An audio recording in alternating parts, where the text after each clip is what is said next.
So we sell, I mean, a decent amount of guns every day, but Friday was a lot.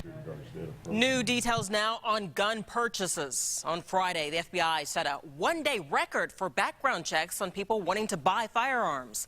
The feds conducted 185,000 background checks, eclipsing the old single-day record of 177,000 checks. RTV6's Jack Reinhardt joins us live from police headquarters with the details. Jack.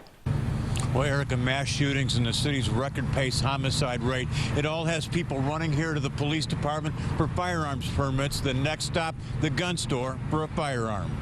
At the Indy Trading Post, sales are brisk and business is literally booming. The guns are flying off the shelves, and nothing amps up the sales more than politicians to start talking about gun control. It jumps it up some for two reasons. One, you have the politicians start to talk about gun control immediately during or when that happens, and also the people being concerned for their own safety and wanting to take care of their families and themselves. In October, the Indianapolis homicide rate moved well over 100 murders and continued to skyrocket through November. Last month, 2 mass shootings around the country sent people to the Metropolitan Police Department for firearms permits.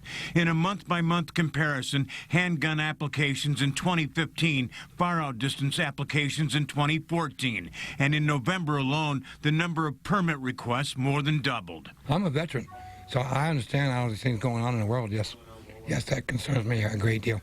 I gotta take care of me. I gotta take care of my family. So, hope I'll never have to use it.